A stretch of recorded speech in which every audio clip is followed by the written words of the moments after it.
As gang violence surges in Haiti, tens of thousands of Haitians are fleeing their homeland. 80% of Port-au-Prince is reportedly under gang control as the government struggles to maintain control. Quote, "We will step up surveillance of the borders with 1,500 additional troops on top of the 9,500 already deployed." These were the words of Luis Abinader, the president of the Dominican Republic, in a recent press conference. The history of the Dominican Republic and Haiti has been marked by tension, conflict, and wars. This latest saga is no different. Since the end of 2022, the Dominican government has increased its anti-immigration rhetoric. And now they face the ire of the Dominican authorities, just like their US brethren whom ICE is strong-arming. In this video, we'll explore the history behind the cultural divide, explore the causes of the current crisis, and discuss its ongoing impact on the Haitian diaspora. Watch until the end to understand the complex dynamics between these two nations and what lies ahead for both. Haiti and the Dominican Republic have a long history of cultural and ethnic conflicts. Since Haiti is the poorest country in Latin America and the Caribbean, people looking for better opportunities make their way over the border to the Dominican Republic. Partly due to historical grievances like Haiti's occupation of Santo Domingo from 1822 to 1844, and partly due to ethnic and racial divides, Dominicans have exhibited anti-Haitian sentiment. They often treat blackness as a lower class status associated with Haitians. To understand it fully, we need to study the background regarding the ethnic and cultural differences. By the late 17th century, the island of Hispaniola was divided between the western side, ruled by the French, and the eastern side, ruled by the Spanish. The French colony had a highly racist and classist social structure, and since it had a plantation economy, it relied heavily on enslaved African labor. Despite being one of the wealthiest Caribbean colonies, it had inhumane working conditions and was home to plenty of rebellions. Enslaved Haitians felt the boot of the French on their neck, forcing them to unite and maintain strong ties to African culture. The Spanish colonial system in the East also had a rigid caste hierarchy based on racial purity. But the lack of plantation-based slavery resulted in comparatively less exploitation. The Spanish encouraged assimilation through the Spanish language and Roman Catholicism. This came at a cost to marginalized African traditions, but built a more ethnically diverse group with indigenous Taino, Spanish, and African ancestry. The colony eventually became the Dominican Republic, and its population is largely xenophobic toward Haitians. Today, the Dominican Republic is home to anywhere between 650,000 and 1 million Haitians, and the crackdown against Haitian immigrants will cause more damage to the Dominican Republic than it seems. The local agricultural sector is full of Haitians working in sugar, coffee, and cocoa production. This goes back to the 1920s when intergovernmental agreements brought Haitian cane cutters across the border to help the sugar industry. However, in 1991, thousands of the nearly 200,000 Haitians residing in the Dominican Republic were expelled. But forced by unemployment and a massive humanitarian crisis at home, Haitians have continued to make their way across the border. Today, they are also prominently featured in construction and domestic work. The current Dominican law defines nationality by ancestral lineage or right of blood, as opposed to land of birth, often excluding descendants of Haitian migrants. Since the 90s, civil registry officials have made it nearly impossible to register the births of children born to people with irregular migratory status. And since 2010, another discriminatory law has allowed authorities to cancel the birth certificates and identity documents of those deemed unwelcome.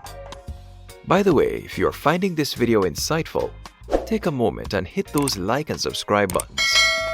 Your support means a lot to us. Thank you. It's important to note that the discrimination against the Haitians is not a joke.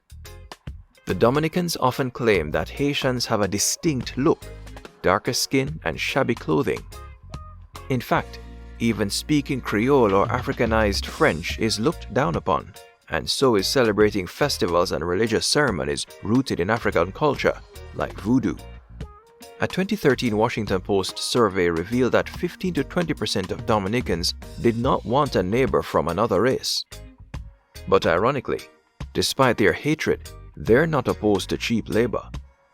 In 2022, the Biden administration cited poor working conditions for blocking sugar shipments from Central Romana Corporation. Central Romana is so massive that it is often called a government within the government. It is the largest landowner in the country and produces more than half of the Dominican sugar. Most of the low-level workers employed by the company are Haitian or of Haitian descent. And these workers are not allowed to talk to each other or outsiders and have no access to electricity in their rundown quarters. In periods of political or economic turmoil, these workers are scapegoated to appeal to the electorate. The deportations are often framed as protecting jobs for Dominican workers, despite the country's economic dependence on cheap Haitian labor. For instance, up to 80% of the workforce in the banana industry is of Haitian origin. The deportations are a slam dunk for political parties that often appeal to ultra-nationalist zeal during election cycles. In 2023, the Dominican Republic deported 174,000 people, claiming they were Haitians. In such cases, most people do not receive due process and are not given the opportunity to present their legal papers. Last year, a Dominican agent guarding the border crossing between the two countries told the French paper Le Monde, quote, "They're like animals." Now, the thing that makes no sense is that the same Dominican Republic that imposes strict immigration policies against Haitians and subjects them to rampant racism expects leniency from the American ICE that apprehends and deports Dominican immigrants without due process.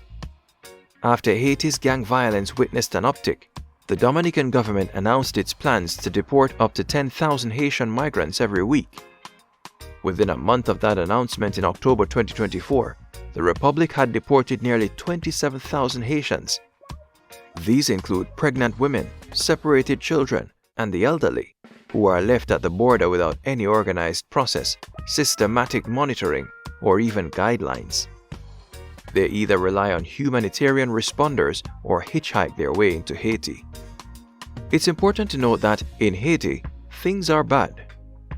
With the worsening conditions in Haiti, more than 1 million people have been internally displaced. Not just that, more than 5,600 people have been killed since January 2024, and in January 2025, the UN reported a 1,000% increase in reported sexual violence cases against children. Haiti is undergoing one of the worst humanitarian crises of this country, and the arrival of more Haitians back to the country only adds stress to an already defunct infrastructure. Given the persistent racism and strained diplomatic relations between the two countries, radical factions might be looking to exact revenge. As Haiti's situation on the ground continues to worsen, it's hard to believe that some of it won't spill over into its neighboring country. The struggles between Haiti and the Dominican Republic are rooted in history. But the path forward lies in understanding, empathy, and justice. By breaking down barriers and working together, the countries can create a future where dignity and equality prevail for all. But then again, do you think the Dominican Republic will ever be ready to mend its relationship with Haiti? And don't these actions by the Dominican Republic make Trump's new immigration policies against the country a form of karma? What do you think? Let us know in the comments below. Also, check out our video about Trump's immigration deportation plans that have caused panic across the Caribbean. If you found this video insightful, don't forget to like, share, and subscribe for more content on the issues shaping the Caribbean. Make sure to turn on the notification bell so you never miss an update. This is Caribbean Focus. See you in the next video.